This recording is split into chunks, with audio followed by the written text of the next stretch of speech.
ओम गण गणपते नमः. नमस्कार मैत्रिणींनो, आजचा दिवस तुम्हाला खूप सुखाचा, समाधानाचा, आनंदाचा जाओ हीच भगवान श्री गणेशाच्या चरणी प्रार्थना. मैत्रिणींनो, भाद्रपद महिन्याच्या शुक्ल पक्षातील चतुर्थीची सुरुवात बुधवार दिनांक 27 ऑगस्ट रोजी झालेली आहे. या दिवशी आपल्या सर्वांच्या लाडक्या गणपती बाप्पाचे आगमन देखील झालेले आहे. गणपती उत्सव हा एकूण 10 दिवसाचा चालतो. अनंत चतुर्दशी दिवशी बाप्पाचे विसर्जन केले जाते. यावर्षी अनंत चतुर्दशी शनिवारी 6 सप्टेंबर रोजी आलेली आहे. गणपती बाप्पा आहे. गणेश चतुर्थी अनंत चतुर्दशी पर्यंत भक्तांना आशीर्वाद देण्यासाठी पृथ्वीवरती आलेले असतात. त्यामुळे पृथ्वीवरती गणपती तत्व हे इतर दिवसाच्या तुलनेत 1000 पटीने कार्यरत असते. या 10 दिवसांच्या उत्सवामध्ये पूजापाठ, मंत्रजप केले जाते.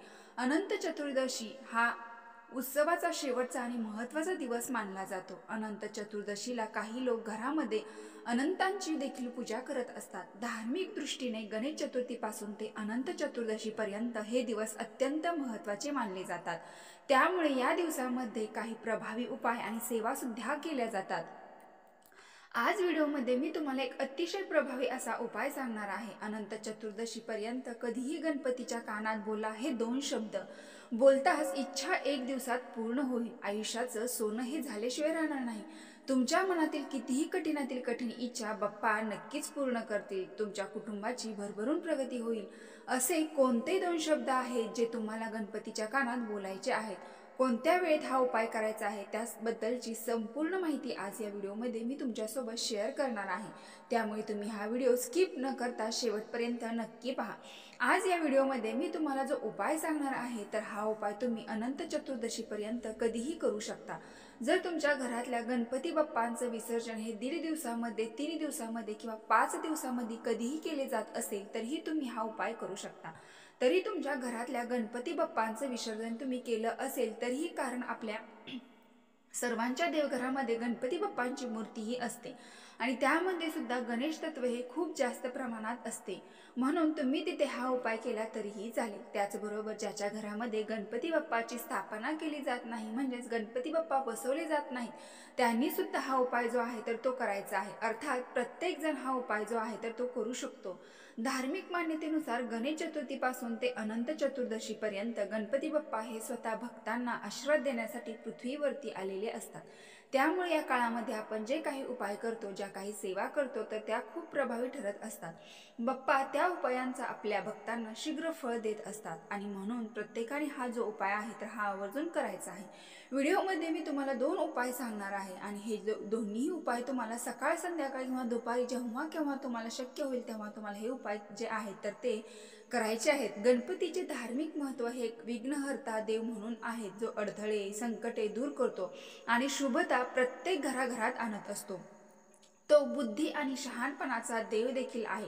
त्यामुळे कोणत्या कार्याची सुरुवात करण्यापूर्वी बाप्पांना प्रथम पूजले जाते आणि त्यानंतरच त्या शुभ कार्याची सुरुवात केली जाते.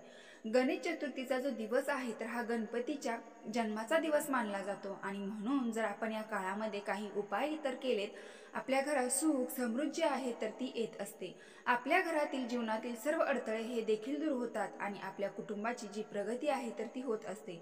जर भरपूर दिवसापासून तुमच्या मनामध्ये एखादी इच्छा असेल, प्रत्येकाच्या मनामध्ये काही ना काही इच्छा ही असते, अगदी मनापासून ते तुमच्यापर्यंत, आणि प्रत्येक वेळी आपण कष्ट आणि मेहनत करून आपली इच्छा पूर्ण होतेच असे नाही. बऱ्याच वेळा आपण प्रामाणिकपणे कष्ट करतो परंतु आपल्या कष्टाला नशिबाची साथ मिळत नाही आणि म्हणून आपल्या कोणत्याही इच्छा देखील पूर्ण होत नाहीत. आणि म्हणून तुमची एखादी भरपूर दिवसापासून इच्छा असेल, नोकरीची प्राप्तीची इच्छा असेल, धनप्राप्तीची इच्छा असेल, मुलांची प्रगती होण्याबद्दल इच्छा असेल किंवा शारीरिक किंवा मानसिक कोणतीही इच्छा असेल तर कठीणातील कठीण इच्छा पूर्ण करण्यासाठी तुम्ही हा अतिशय साधा सोपा उपाय करू शकता. ज्या दिवशी तुम्हाला हा उपाय करायचा आहे त्या दिवशी प्रथम तुम्हाला स्नान करून स्वच्छ कपडे परिधान करायचे आहेत. त्यानंतर बाप्पासमोर तुम्हाला छानसा एक तुपाचा दिवा प्रज्वलित करायचा आहे. बाप्पांना दुर्वा अर्पण करायचे आहे. झेंडूची किंवा जास्वंदीची लाल फुले अर्पण करायची आहेत. लाडू, मोदक तुम्ही प्रसाद अर्पण करू शकता. छान बाप्पांची आरती करायची आहे आणि यानंतर तुम्हाला हा उपाय करायचा आहे. आणि यानंतर तुम्हाला बाप्पाच्या उजव्या कानामध्ये मोरया हा शब्द बोलून तुमची इच्छा व्यक्त करायची आहे. जोपर्यंत तुमच्या घरामध्ये गणपती बाप्पा आहे तोपर्यंत तुम्ही दररोज हा उपाय करू शकता। किंवा गणपती बाप्पांचं विसर्जन केलेलं असेल तर आपल्या देवघरामध्ये बाप्पाची मूर्ती असते तर त्या मूर्तीच्या तुम्हाला उजव्या कानामध्ये मोरया हा शब्द बोलून तुमची इच्छा व्यक्त करायची आहे। अनंत चतुर्दशीपर्यंत तुम्ही हा उपाय कधीही करू शकता आणि शक्य असेल तर तुम्ही दररोज हा उपाय जो आहे तर तो करू शकता। जेव्हा आपण बाप्पाच्या कानामध्ये मोरया हा शब्द बोलतो तेव्हा बाप्पा प्रसन्न होतात आणि आपली प्रत्येक इच्छा ही पूर्ण करतात। गणपती बाप्पा मोरया। आता मोरया हा शब्द का म्हटला जातो, मोरया शब्दाला इतकं महत्त्व का दिलं जातं, तर बघा, मोरया नावाचे एक गोसावी होते, ते अगदी गणपती बाप्पाचे एक परमभक्त होते आणि ते प्रत्येक चतुर्थीला चिंचवडपासून 95 किलोमीटर असलेल्या मोरगावच्या मयुरेश्वर गणपतीच्या मंदिरात दर्शनासाठी जात होते। मयुरेश्वर गणेश मंदिर हे एक अष्टविनायक गणपती एक आहे असे सांगितले जाते आणि वयाच्या 117व्या वर्षापर्यंत मोरया गोसावी नियमितपणे मयुरेश्वर मंदिरात जात राहिले, परंतु वृद्धापकाळामुळे त्यांना काही दिवसांनी मंदिरात जाणं शक्य होत नव्हते। यामुळे मोरया गोसावी नेहमी दुःखी राहत होते। एके दिवशी श्री गणेशाने त्यांना स्वप्नात येऊन सांगितले की उद्या तुला स्नान करताना मी दर्शन देईन आणि म्हणून दुसऱ्या दिवशी मोरया गोसावी स्नानासाठी कुंडामध्ये गेले। कुंडामध्ये डुबकी लावून बाहेर येताना त्यांच्या हातामध्ये श्री गणेशाची एक छोटीशी मूर्ती होती। देवांनी त्यांना दर्शन दिले। ही मूर्ती मोरया गोसावी यांनी मंदिरामध्ये स्थापित केले। त्यानंतर त्यांची समाधीही तिथे बांधण्यात आली आहे। हे ठिकाण मोरया गोसावी मंदिर म्हणून देखील ओळखले जाते। म्हणून लोक फक्त गणपती हा उच्चार न करता गणपती बाप्पा मोरया हे अवश्य म्हणतात। म्हणून जर आपण बाप्पाच्या कानामध्ये मोरया हा शब्द बोलून आपली इच्छा व्यक्त केली तर ती 100% पूर्ण होते असे म्हटले जाते। म्हणून तुम्ही हा एक उपाय जो आहे तर तो करू शकता।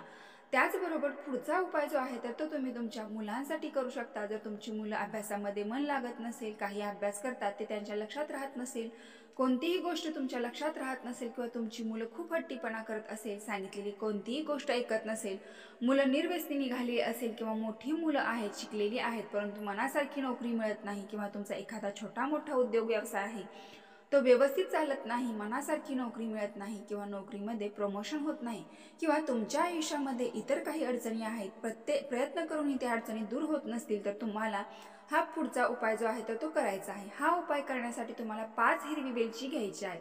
अखंड अशी हिरवी वेलची आपल्या उजव्या हातामध्ये घ्यायची आहेत आणि 108 वेळा ओम गण गणपते नमः, ओम गण गणपते नमः या बाप्पाच्या महामंत्राचा तुम्हाला 108 वेळा जप करायचा आहे। यानंतर या 5 हिरवी वेलची तुम्हाला बाप्पाच्या चरणी अर्पण करून तुमच्या आयुष्यामध्ये जी काही समस्या आहे, मुलाबद्दल काही समस्या आहेत किंवा उद्योग व्यवसायाबद्दल काही समस्या असतील किंवा इतर काही तुमच्या आयुष्यात समस्या असतील तर त्या दूर होण्यासाठी मनोभावे प्रार्थना करायची आहे। यानंतर दुसऱ्या दिवशी एक लाल रंगाचा कपडा घ्यायचा आहे। त्या कपड्यामध्ये तुम्हाला त्या 5 हिरवी वेलची बांधायची आहेत आणि यानंतर याची एक छोटीशी पोटली तयार करून जर मुलांसाठी हा उपाय तुम्ही करत असाल तर मुलांच्या बॅगमध्ये तुम्हाला ही पोटली ठेवायची आहे। जर उद्योग व्यवसायासाठी करत असाल तर मग तिजोरी असते तिथे ठेवू शकता किंवा घरामध्ये आर्थिक स्थैर्य नाही, पैसा टिकत नाही, पैशाच्या अडचणी येतात तर मग तुम्ही ही पोटली पैशाच्या तिजोरीमध्ये ठेवू शकता। तर अशा पद्धतीने तुम्हाला या 5 हिरवी वेलचीचा उपाय जो आहे तर तो करायचा आहे। हा उपाय देखील अत्यंत प्रभावी आणि सात्विक आहे, त्यामुळे तुम्ही हा उपाय देखील करू शकता। तर मैत्रिणींनो, व्हिडिओ पूर्ण माहिती आवडली असेल तर एक लाईक करून कमेंट बॉक्समध्ये ओम गण गणपते नमः नक्की टाईप करा। धन्यवाद।